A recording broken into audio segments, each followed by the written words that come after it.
ప్రజాపాలన దినోత్సవ సందర్భంగా ఇక్కడికి వచ్చిన హన్మకొండ జిల్లా ప్రజలకు, ప్రజాప్రతినిధులకు, అధికారులకు, ఉద్యమకారులకు, పాత్రికేయులకు నా హృదయపూర్వక నమస్కారం. తెలంగాణ రాష్ట్ర రెవెన్యూ, సమాచార, పౌర సంబంధాల, గృహ నిర్మాణ శాఖ మంత్రిగా నేడు ప్రజాపాలన దినోత్సవంతో పాలు పంచుకుంటాం నాకెంతో ఆనందంగా ఉంది. సెప్టెంబర్ 17, 1948 నాడు తెలంగాణ ప్రజల నిజాం రాజరిక వ్యవస్థను కూలదోసి ప్రజాస్వామ్య ప్రస్తావనకి నాంది పలికారు. ఈ శుభదినాన్ని విలీనమని ఒకరు, విమోచనమని మరొకరు స్వప్రయోజనాల కోసం నాటి అమరుల త్యాగాలను పౌచన చేసేలా ప్రవర్తించటం సరికాదని గౌరవ ముఖ్యమంత్రి రేవంత్ రెడ్డి గారి నేతృత్వంలోని ప్రజా ప్రభుత్వం సెప్టెంబర్ 17ను తెలంగాణ ప్రజా పాలన దినోత్సవంగా నిర్వహిస్తుంది. ఈ ఉత్సవాన్ని ఈరోజు రాష్ట్ర వ్యాప్తంగా అత్యంత వైభవంగా నిర్వహిస్తున్నాం. ఎందరో త్యాగధనుల త్యాగాలు, పోరాటాల ఫలితంగా ఈ విజయం సాధించుకున్నాం. ఈ త్యాగధనులందరికీ ఘన నివాళులు అర్పిస్తున్నాం. భారతదేశానికి స్వతంత్రం వచ్చి భారత్ పాక్ విభజన జరిగిన తర్వాత దేశంలో అప్పటి వరకు బ్రిటిష్ పాలన వారి సహకారంతో స్వతంత్రంగా వ్యవహరించిన చాలా సంస్థానాల్లో కొన్ని భారతదేశంలో, మరికొన్ని పాకిస్తాన్లో విలీనమయ్యాయి. దేనిలో విలీనం కాకుండా రజాకార్ల అండతో స్వతంత్రంగా ఉండాలనుకున్నది నిజాం పాలనలో ఉన్న హైదరాబాద్ రాష్ట్రం. తెలుగు వారు ఎక్కువగా ఉండే తెలంగాణ ప్రాంతం కూడా ఈ రాజ్యంలో ప్రధాన భాగంగా ఉండేది. రజాకారులను నిషేధించాలని కోరుతూ అప్పటి ప్రధాని జవహర్లాల్ నెహ్రూ గారు సెప్టెంబర్ 7న నిజాంకు అల్టిమేటం పంపారు. కానీ నిజాం దాన్ని ఖాతరా చేయలేదు. దీంతో సెప్టెంబర్ 13, 1948న అప్పటి కేంద్ర హోంమంత్రి సర్దార్ వల్లభాయ్ పటేల్ ఆదేశాల మేరకు ఇండియన్ ఆర్మీ హైదరాబాద్ రాష్ట్రంలో ప్రవేశించింది. దాని దాటికి తట్టుకోలేక నిజాం లొంగిపోవడంతో సెప్టెంబర్ 17, 1948న హైదరాబాద్ రాజ్యం భారతదేశంలో విలీనమైంది. ఈ పరిణామంతో తెలంగాణలో రాచరికం ముగిసిపోయి పార్లమెంటరీ ప్రజాస్వామ్యం పరిపాలన ప్రారంభమైంది. ఉమ్మడి ఆంధ్రప్రదేశ్ నుండి విడిపోయి తెలంగాణ ప్రత్యేక రాష్ట్రంగా ఏర్పడిన తర్వాత ఆ పెద్ద మనిషి నయా నిజాం అయ్యాడు. ఫలితంగా 10 ఏళ్లలో తెలంగాణ నియంత్రణ పాలనలో మునిగిపోయింది. ప్రజాస్వామ్యం పీకేశారు. తన తెలంగాణ అంటూనే ధర్నాలు, ర్యాలీలు, నిరసనలు, ఉద్యమాలని నిషేధించారు. కాదన్న వాడిని కాలి కిందేసి తొక్కేశారు. ధరణి పేరుతో భూములనే కాదు ప్రాజెక్టులు కూడా పన్నుకు మట్టి అంటకుండా మింగేశారు. అవన్నీ నేను మీకు వివరించాల్సిన పని లేదు, నాకంటే మీరే ఎక్కువ అనుభవించారు. తెలంగాణ నియంత్రణ పాలన నుంచి విముక్తి చేస్తామని ప్రజలకు మాట ఇచ్చాం. 2023 డిసెంబర్ 3న తెలంగాణకి స్వేచ్ఛను ప్రసాదించడంలో మాకు స్ఫూర్తి నాటి సాయుధ పోరాటమే. మా ఆలోచన, మా ఆచరణ ప్రతిదీ ప్రజా కోణమే. ప్రాణత్యాగాలతో ఏర్పడిన తెలంగాణ రాష్ట్రంలో పాలన పారదర్శకంగా ఉండాలి, బాధ్యతంగా ఉండాలి, ప్రతి నిర్ణయంలో ప్రజల కోణంలో ఉండాలి అని అమరుల ఆశయాలు ఉండాలి, యువత ఆకాంక్షలు ఉండేలా మేము బాధ్యతలు స్వీకరించిన క్షణం నుండి ఆ దిశగానే అడుగులు వేస్తున్నాం. సవాలక్ష సమస్యలు, అప్పుల సమస్యల్లో ఉన్నప్పటికీ తెలంగాణ ప్రజల మనోభిష్టాన్ని మేరకు ప్రభుత్వం అనేక సంస్కరణలకు శ్రీకారం చుట్టింది. తొలిసారి రాష్ట్రంలో ప్రజాస్వామ్యబద్ధ పాలన జరుగుతుంది. గడిచిన 10 ఏళ్లుగా తెలంగాణలో కోల్పోయిన స్వేచ్ఛను పునరుద్ధరించడమే మా ప్రభుత్వ తొలి ప్రాధాన్యతగా భావించాం. భౌతికంగా కంచెలు తొలగించడమే కాదు, మానసికంగా బానిసత్వ సంఖ్యలను తెంచాం. పాలకులు తప్పు చేస్తే నిలదీసే స్వేచ్ఛ ఈ రోజు తెలంగాణలో ఉంది. పరిపాలనలో లోట్లుపాట్లు ఉంటే సూచనలు సలహాలు స్వీకరించే సౌలభ్యం కల్పించాం.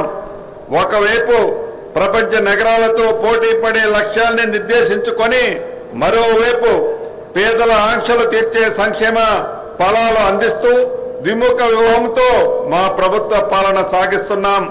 పాలనలో పారదర్శకత, అభివృద్ధిలో ఆధునికత, సంక్షేమంలో సరికొత్త చరిత్రను రాస్తూ తెలంగాణను 21 నెలల కాలంలో దేశానికి రోల్ మోడల్ గా నిలబెట్టాం. గౌరవ ముఖ్యమంత్రి రేవంత్ రెడ్డి గారి నేతృత్వంలో నూతనంగా ఏర్పడిన ఇందిరమ్మ ప్రభుత్వంలో తీసుకున్న నిర్ణయాల ఫలితంగా వ్యవసాయం, పారిశ్రామిక రంగంలో గణనీయమైన ప్రగతిని సాధించాం. ఆర్థిక వృద్ధితో తెలంగాణ రాష్ట్రం అగ్రగానంలో నిలిచిందని చెప్పడానికి గర్విస్తున్నాను.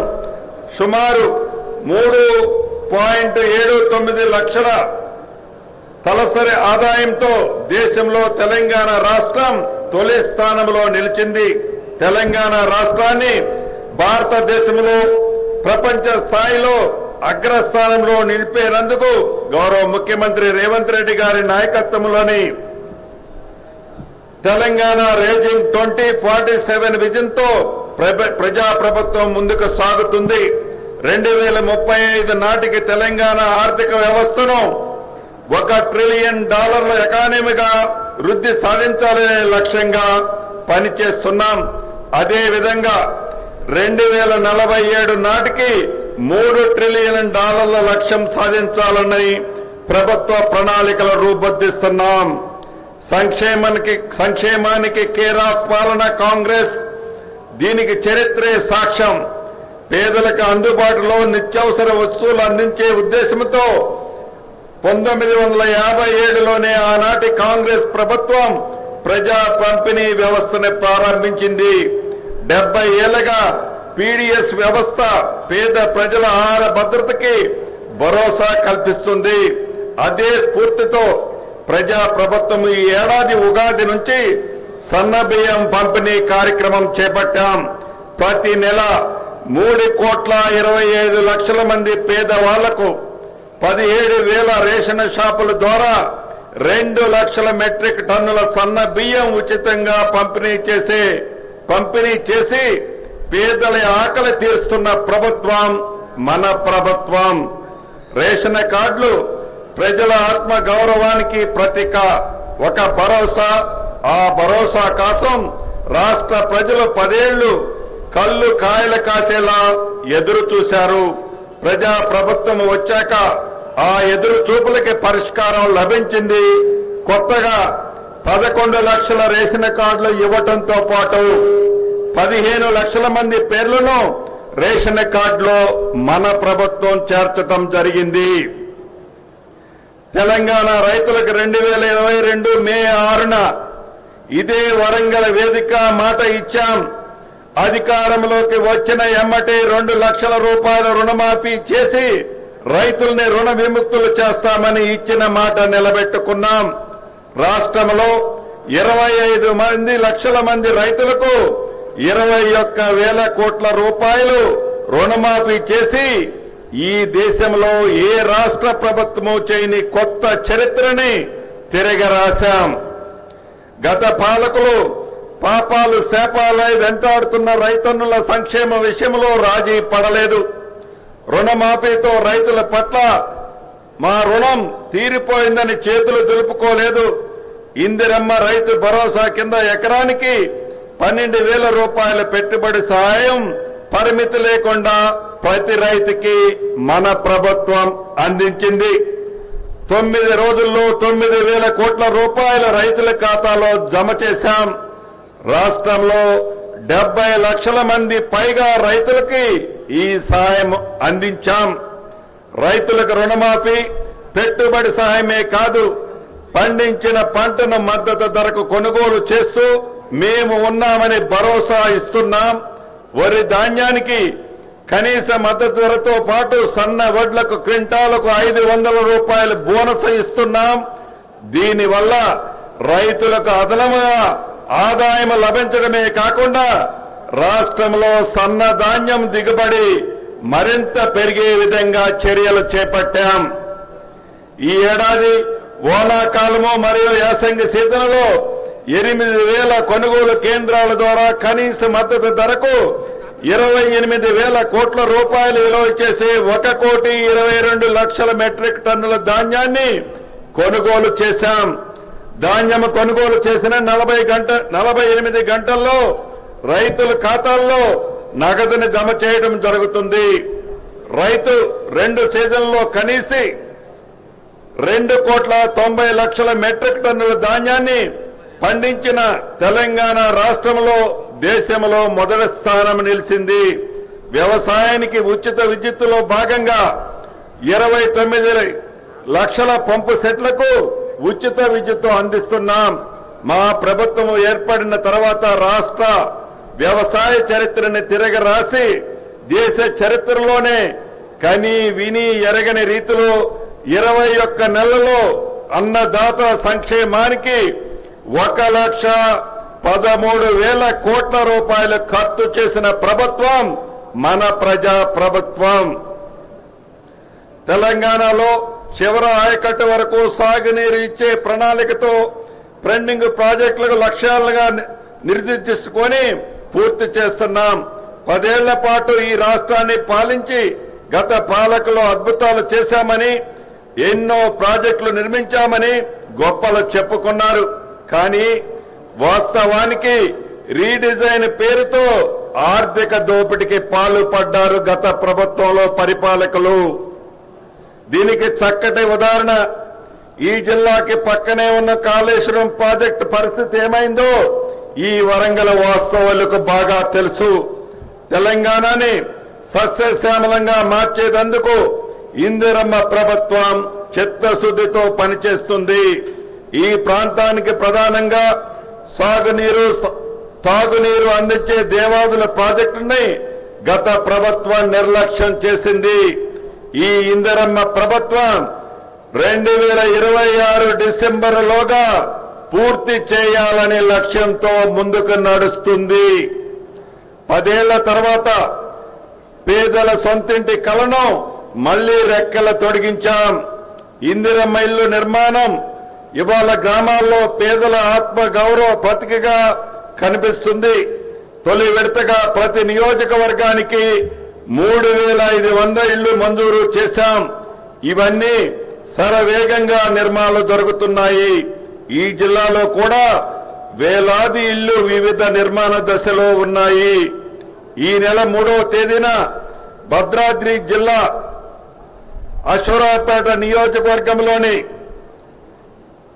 చండుగొండ మండలంలో బెండాలపాడు గ్రామంలో ఇందిరమ్మ ఇండ్లకు గౌరవ ముఖ్యమంత్రి రేవంత్ రెడ్డి గారి చేతుల మీదుగా గోప్రవేశాలు కూడా చేశామని చెప్పడానికి సంతోషిస్తున్నాను. ప్రభుత్వానికి ఎన్ని ఆర్థిక ఇబ్బందులు ఉన్నా గ్రీన్ ఛానల్తో నిధులు విడుదల చేస్తున్నాం. ఇండ్లు నిర్మాణ పురోగతిని బట్టి ప్రతి సోమవారం లబ్ధిదారుల ఖాతాలో నిధులు జమ చేస్తున్నాం. రాజకీయాలకు అతీతంగా అర్హుల ఎంపికలో పారదర్శకంగా వ్యవహరిస్తున్నాం. పేదరికమే అర్హత, ఇళ్ల కేటాయింపులో కోటాలు వాటాలు లేవు. ఇళ్ల కోసం కమిషన్లు ఇచ్చే కర్మ లేదు. నీకింత నాకింత దందాలు లేవు. ఎంపికకు పేదరికమే గిట్టురాయి. అడవులను నమ్ముకొని జీవించే జంతువులకి సైతం చరిత్రలో తొలిసారి ఇందిరమ్మ ఇళ్లు కేటాయించాం. గతంలో ఏ ప్రభుత్వం ఇల్లు ఇవ్వాలని ఆలోచన రాలేదు. నల్లమల్ల బిడ్డగా వారి సాధక బాధకలు తెలిసిన వాడిగా చెంచు కుటుంబాలకు ఇందిరమ్మ ఇళ్లను మంజూరు చేశాం. రాష్ట్రంలో 4 ఐటీడీఏ ప్రాంతాల్లో 22,016 ఇందిరమ్మ ఇళ్లు కూడా ఇచ్చాం. తెలంగాణ రాష్ట్రంలో భూ సమస్యల పరిష్కార లక్ష్యంగా ప్రజల కోరిన భూ వివాదం లేని తెలంగాణ ఉండాలనే సంకల్పంతో ప్రజా ప్రభుత్వం చరిత్రాత్మకమైన భూభారతి చట్టాన్ని తీసుకువచ్చింది. ఏప్రిల్ 14వ తేదీన భూభారతి చట్టాన్ని గౌరవ ముఖ్యమంత్రి రేవంత్ రెడ్డి గారి చేతుల మీదుగా ఆవిష్కరించుకోవడం జరిగింది. రాష్ట్ర వ్యాప్తంగా 3 విడతల రెవెన్యూ సదస్సులు నిర్వహించాం. ఈ రెవెన్యూ సదస్సులో వచ్చిన దరఖాస్తుల్ని పరిష్కారం చూపిస్తున్నాం. ఈ హన్మకొండ జిల్లాలో భూ సమస్యలు శాశ్వతంగా పరిష్కారం అవుతాయని హామీ ఇస్తున్నాను. గ్రామ స్థాయి వరకు రెవెన్యూ సేవకులను అందిస్తామని ఎన్నికల్లో ఇచ్చిన హామీని నిలబెట్టుకున్నాం.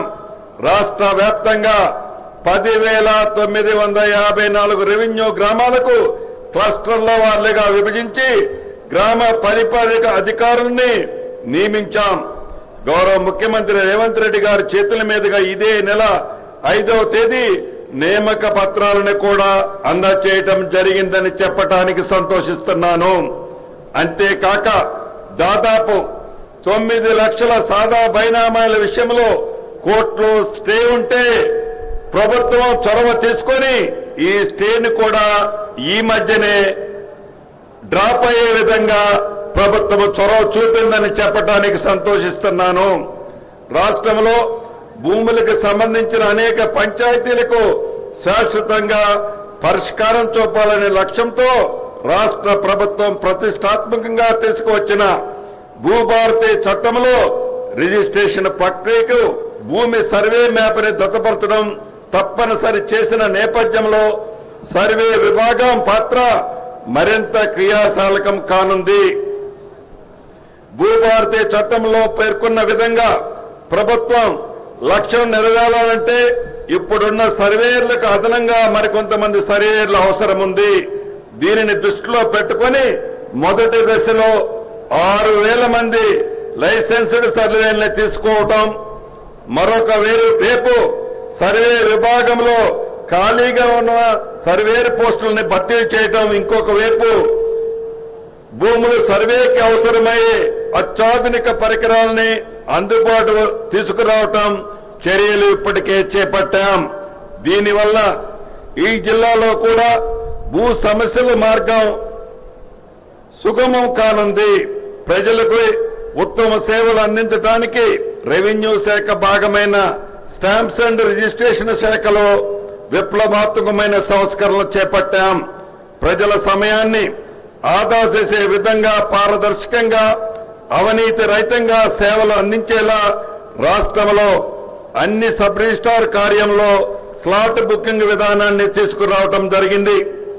మరింత సమర్థవంతమైన సేవలు అందించడానికి వీలుగా సబ్ రిజిస్ట్రార్ కార్యాలయాలను పునర్వ్యవస్థీకరించు అధునాతనిక సౌకర్యాలతో మొదటి విడతలో హైదరాబాద్ ఔటర్ రింగ్ రోడ్డు పరిధిలో ఇంటిగ్రేటెడ్ సబ్ రిజిస్ట్రార్ కార్యాలయాన్ని నిర్మించే క్రమంలో మొన్ననే శంకుస్థాపన కూడా చేసుకున్నాం. నిజాం కాలం నుంచి నక్షాల లేని 413 గ్రామాలని గత ప్రభుత్వం 10 సంవత్సరాల్లో పట్టించుకోలేదు. దశాబ్దాల నాటి ఈ సమస్యకు పరిష్కారం చూపాలన్న లక్ష్యంతో ప్రతిష్టాత్మకంగా 5 గ్రామాల్లో విజయవంతంగా సర్వే నిర్వహించాం. త్వరలో మిగిలిన గ్రామాల్లో కూడా సర్వే ప్రారంభించబోతున్నాం. తెలంగాణ సమాజానికి పునాది మహిళలే. అందుకే 1 కోటి మంది ఆడబిడ్డల్ని కోటేశ్వరులుగా చేయాలని ఉక్కు సంకల్పంతో ప్రజాప్రభుత్వం ముందుకు వెళ్తుంది. మహిళల ఆర్థిక స్వలంబనకు ఇందిరా మహిళా శక్తి మిషన్ పాలసీని ఆవిష్కరించుకున్నాం. గత 10 ఏళ్ల కాలంలో మహిళలకు వడ్డీ లేని రుణాల పథకం పూర్తిగా నిర్వీర్యమైంది. ప్రజాప్రభుత్వం ఈ 21 నెలల కాలంలో 67 లక్షల మంది డ్వాక్రా మహిళలకు 2 విడతలుగా సుమారు 900 కోట్ల రూపాయలు వడ్డీల రూపంలో చెల్లించింది. ప్రతి సంవత్సరం వడ్డీ లేకుండా మహిళా సంఘాలకు 20,000 కోట్ల రూపాయలు రుణంగా ఇవ్వాలని లక్ష్యంగా పెట్టుకున్నాం. మొదటి సంవత్సరంలో 21,500 కోట్లు వడ్డీ లేని రుణాలను నా ఆడబిడ్డలకు ఇచ్చాం. 500 రూపాయలకే వంట గ్యాస్ సరఫరా, 200 యూనిట్ల ఉచిత విద్యుత్ సరఫరా, ఇందిరమ్మ ఇళ్ల పథకంతో పాటు పెట్రోల్ బంకుల నిర్వహణ, సంపన్నులతో సమానంగా తెలంగాణ మహిళలతో విద్యుత్ ప్లాంట్లు కూడా ఏర్పాటు చేయాలని ప్రభుత్వం నిర్ణయించింది. 17 రకాల వ్యాపారాలను గుర్తించి ఆర్థికంగా సహాయం చేస్తూ మహిళలను పారిశ్రామికవేత్తలుగా తీర్చిదిద్దుతున్నాం. మాదాపూర్లోని శిల్పారామంలో 100 ఇందిరా మహిళా శక్తి స్టాళ్లను ప్రభుత్వం ప్రారంభించింది. ఇందిరా మహిళా శక్తి క్యాంటీన్లు, స్కూల్ యూనిఫామ్లు కుట్టమని మహిళలకు అప్పగించాం. రాబోయే రోజుల్లో ప్రతి మండల కేంద్రంలో మహిళా సంఘాల ఆధ్వర్యంలో రైస్ మిల్లులు, గోదాములు ఏర్పాటు చేయించాలని మన ప్రభుత్వం నిర్ణయించింది. అధికారంలోకి వచ్చిన 48 గంటల్లో మహిళలకి ఆర్టీసీ బస్సులో ఉచిత ప్రయాణం కల్పించే మహాలక్ష్మి పథకానికి గౌరవ ముఖ్యమంత్రి రేవంత్ రెడ్డి గారి చేతుల మీదుగా ప్రారంభించుకున్నాం. అప్పటి నుంచి ఇప్పటి వరకు 21 మాసాలలో 210 కోట్లకు పైగా నా ఆడబిడ్డలు ఉచిత ప్రయాణం చేశారు. ఆర్టీసీకి దాదాపు 8,000 కోట్ల రూపాయలు ఆదాయాన్ని ఆర్జించి పెట్టారు. మహాలక్ష్మి పథకంతో ఆడబిడ్డలపై ఆర్థిక భారం తగ్గించాం. ఆర్టీసీ బస్సులో మహిళలకి ఉచిత ప్రయాణ సౌకర్యం కల్పించడమే కాదు, ఆ బస్సులు వారిని యాజమాన్లుగా మార్చే కార్యక్రమాన్ని చేపట్టాం. మహిళా సంఘాల ద్వారా 600 బస్సులని కొనుగోలు చేయించి ఆర్టీసీకి అద్దెకు ఇప్పించే కార్యక్రమానికి శ్రీకారం చుట్టాం. ఇప్పటికే 150 బస్సులు వారికి అందజేసి రాష్ట్ర ఆర్థిక నిర్మాణంలో నా ఆడబిడ్డల్ని భాగస్వాములుగా చేస్తున్నాం. రాష్ట్ర ప్రభుత్వం శాస్త్రీయంగా జరిపిన కులగణన సర్వేలో బీసీలు 50.36% ఉందని తేలింది. ఈ సంఖ్య ఆధారంగా బీసీలకి 42% రిజర్వేషన్లు అమలు చేయాలని రాష్ట్ర శాసనసభలో ఆమోదించిన బిల్లును పార్లమెంట్ లో చేయవలసిందిగా కోరుతూ కేంద్ర ప్రభుత్వానికి గవర్నర్ గారి ద్వారా పంపడం జరిగింది. అలాగే స్థానిక సంస్థల్లో బీసీలకు 42% కల్పించాలని సంకల్పంతో ఆర్డినెన్స్ ను రాష్ట్ర కేబినెట్ ఆమోదించి గవర్నర్ గారి ఆమోదానికి పంపడం జరిగింది. ఎస్సీ వర్గీకరణ బిల్లును రాష్ట్ర ప్రభుత్వం ఆమోదించి 3 దశాబ్దాలుగా ఎస్సీ వర్గీకరణ కోసం జరిగిన పోరాటాలకు మా ప్రభుత్వం శాశ్వత పరిష్కారం చూపగలిగింది. సంక్షేమంతో పాటు సామాజిక న్యాయంలో సైతం తెలంగాణ దేశానికి దిశానిర్దేశం చూపించింది. దేశంలో వర్గీకరణ చేసిన తొలి రాష్ట్రం మన రాష్ట్రమని చెప్పటానికి గర్వపడుతున్నాను. ఈ రాష్ట్ర యువతే ప్రజా ప్రభుత్వానికి నిజమైన నిర్మాతలు. మన ఇందిరమ్మ ప్రభుత్వం వారి భవిష్యత్తుకి గ్యారంటీ ఇస్తూ యువత ఉపాధి, ఉద్యోగ అవకాశాల కల్పనే లక్ష్యంగా పనిచేస్తుంది. దశాబ్ద కాలంలో ఉద్యోగాల కోసం ఎదురుచూస్తున్న తెలంగాణ నిరుద్యోగ కళలను సాకారం చేశాం. 21 మాసాల కాలంలో 60,000 మందికి పైగా ఉద్యోగ నియామక పత్రాలు మన ప్రభుత్వంలో ఇచ్చాం. పారిశ్రామిక విధానాలకు మరింత మెరుగుపరుచుకుంటూ తెలంగాణను పెట్టుబడులకు నిలయంగా మార్చాలనే లక్ష్యంతో ప్రభుత్వం ముందుకు వెళ్తుంది. ఇప్పటికే లక్షల కోట్ల రూపాయల పెట్టుబడుల్ని సాధించుకోగలిగాం. ప్రైవేటు రంగంలో లక్షలాది ఉద్యోగాలు సృష్టించగలిగాం.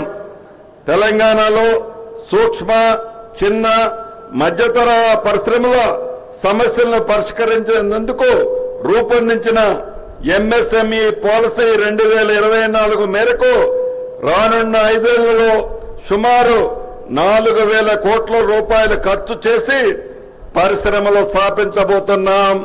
దీని ద్వారా ప్రైవేటు రంగంలో ఉపాధి అవకాశాలు మెరుగుపడతాయి. రాజీవ్ గాంధీ సివిల్ అభయ హస్తం కింద సివిల్ సర్వీస్ ప్రిపేర్ అయ్యే వారికి ఆర్థిక ఇబ్బందులు లేకుండా ఒక్కొక్కరికి ₹1,00,000 ఆర్థిక సాయం అందిస్తున్నాం. యంగ్ ఇండియా స్కిల్ యూనివర్సిటీ ఏర్పాటు చేయడం ద్వారా యువతలో నైపుణ్యాన్ని మెరుగుపరుస్తున్నాం. ఐటీఐలని అడ్వాన్స్డ్ ట్రైనింగ్ సెంటర్లుగా తీర్చిదిద్దాం.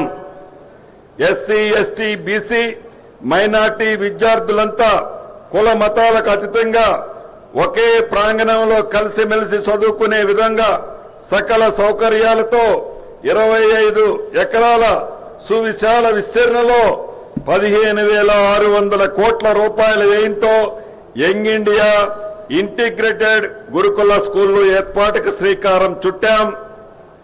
విధి నిర్వహణలో కాలం గడుపుతూ పిల్లల చదువులపై ప్రత్యేక దృష్టి సారించలేకపోతున్న పోలీసు సోదరుల పిల్లలకు మంచి విద్యా అవకాశాలు కల్పించాలనే లక్ష్యంతో హైదరాబాద్ లో యంగ్ ఇండియా పోలీసు స్కూల్ని ఏర్పాటు చేశాం.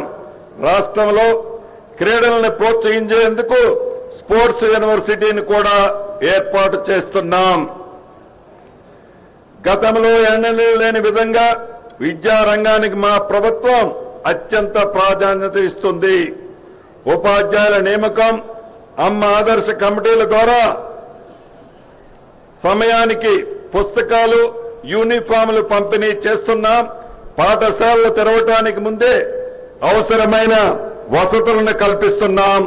ప్రభుత్వ గురుకులాలు, వసతి గృహాల్లో దీర్ఘకాలికంగా అపరిష్కరంగా ఉన్న మెస్ ఛార్జీ సమస్యలను పరిష్కరించాం. విద్యార్థులకి పౌష్టికాహారం అందించాలనే లక్ష్యంతో గతంలో ఎన్నడూ లేనంత విధముగా డైట్ ఛార్జీలు 40%, కాస్మెటిక్ ఛార్జీలు 200% మన ప్రభుత్వం పెంచింది. ఆరోగ్యశ్రీ అంటేనే కాంగ్రెస్ బ్రాండ్ స్కీమ్. గత 10 సంవత్సరాల్లో మసకబారిన ఈ పథకానికి పూర్వ వైభవం తీసుకొచ్చాం.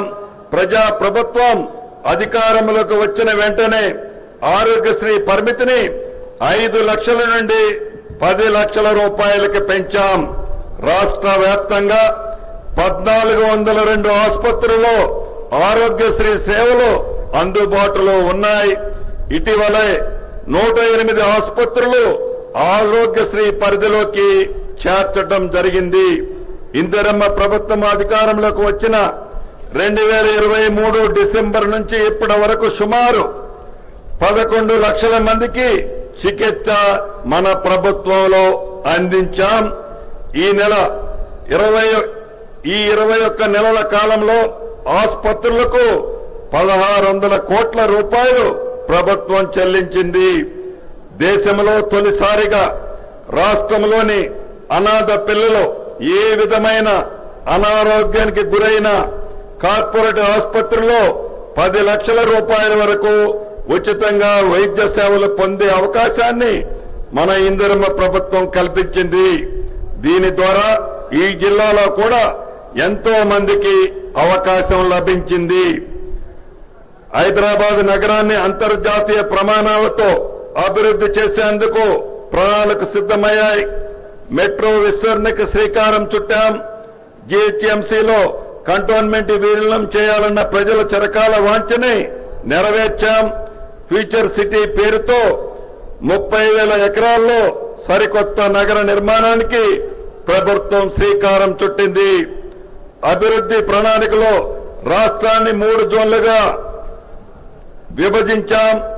ఔటర్ రింగ్ రోడ్డు లోపల నగరాన్ని కోర్ అర్బన్ తెలంగాణగా, ఔటర్ రింగ్ రోడ్డు ప్రతిపాదిత రీజనల్ రింగ్ రోడ్డు మధ్య ప్రాంతాన్ని అర్బన్ తెలంగాణగా, రీజనల్ రింగ్ రోడ్డు ఆవల ప్రాంతాన్ని రూరల్ తెలంగాణగా నిర్ణయించాం. తెలంగాణ రాష్ట్రాన్ని ప్రపంచ వేదికపై ఆవిష్కరించడంలో విజయం సాధించాం. అమెరికా, దక్షిణ కొరియా, సింగపూర్, దావోస్, జపాన్ దేశాలలో పర్యటించి భారీగా పెట్టుబడులు సాధించాం. హైదరాబాద్ వేదికగా పలు గ్లోబల్ ఈవెంట్లు నిర్వహించాం. AI global summit, Bio Asia సదస్సు, ప్రపంచ సుందరి పోటీలు విజయవంతంగా నిర్వహించాం.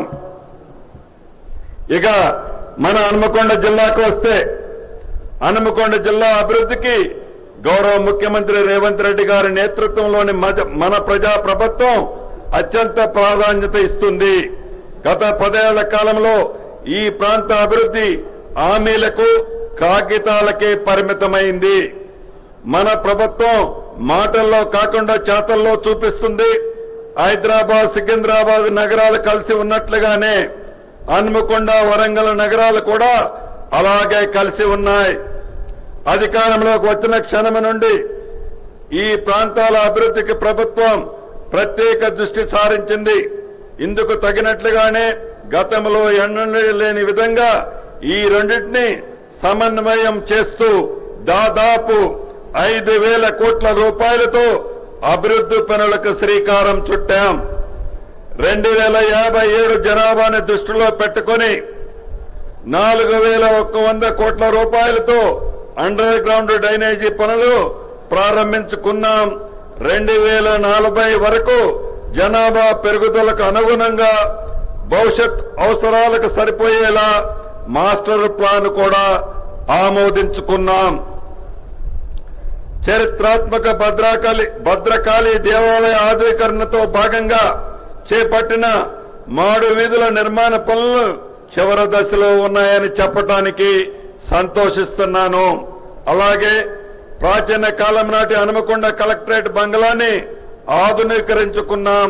జాతీయ రహదారుల విస్తరణలో భాగంగా గణపూర్ నుండి ఐనవోలు, ఓయ, కూనూరు, గర్నేపల్లి వరకు రోడ్డు వెడల్పు పనులు, బంగ్లాపూర్ నుండి ధర్మవరం రోడ్డు 13 కిలోమీటర్ల వరకు రోడ్డు విస్తరణ పనులు కూడా ఇప్పటికే పూర్తి చేసుకోబోతున్నామని చెప్పడానికి సంతోషిస్తున్నాను. జిల్లాలో భీమదేవరపల్లి మండలం వంగర గ్రామంలో 7 కోట్ల రూపాయల నిధితో మాజీ ప్రధానమంత్రి స్వర్గీయ పివి నరసింహారావు గారి విజ్ఞాన వేదిక అభివృద్ధి పనులు చివరి దశలో ఉన్నాయని చెప్పడానికి సంతోషిస్తున్నాను. పరకాలలో 35 కోట్ల రూపాయల అంచనా వ్యయంతో చేపట్టిన 100 పడకల ఆసుపత్రి నిర్మాణ పనులు చురుగ్గా సాగుతున్నాయి. జిల్లాలో 2 ఇంటిగ్రేటెడ్ రెసిడెన్షియల్ పాఠశాలలు మంజూరు చేయటమే కాదు, అతి కొద్ది రోజుల్లో పనులు కూడా ప్రారంభించుకోబోతున్నాం. క్రీడా పాఠశాలలు మరియు సెంటర్ ఆఫ్ ఎక్సలెన్సీ హన్మకొండ జిల్లాల్లో ఏర్పాటుకు ప్రభుత్వం ప్రతిపాదనలు ఇప్పటికే సిద్ధమయ్యాయి. తాత్కాలికంగా జవహర్లాల్ నెహ్రూ స్టేడియంలో స్పోర్ట్స్ స్కూల్ ప్రారంభోత్సవానికి సిద్ధం చేయడం జరిగిందని చెప్తున్నాను. గత ప్రభుత్వం హన్మకొండలో కాళోజీ కళాక్షేత్రం శంకుస్థాపన చేసి గాలికి వదిలేసింది. మన ప్రభుత్వం అధికారంలోకి రాగానే కళాక్షేత్రం పనుల్ని యుద్ధ ప్రాతిపదికన పూర్తి చేసి గౌరవ ముఖ్యమంత్రి రేవంత్ రెడ్డి గారి చేతుల మీదుగా ప్రారంభించుకోవడం కూడా జరిగింది. అది మీ అందరికీ తెలిసిందే. ఆరోగ్యశ్రీ ద్వారా వేలాది మంది పేదలకు ఉచిత వైద్య చికిత్సలు పొందించగలిగాం.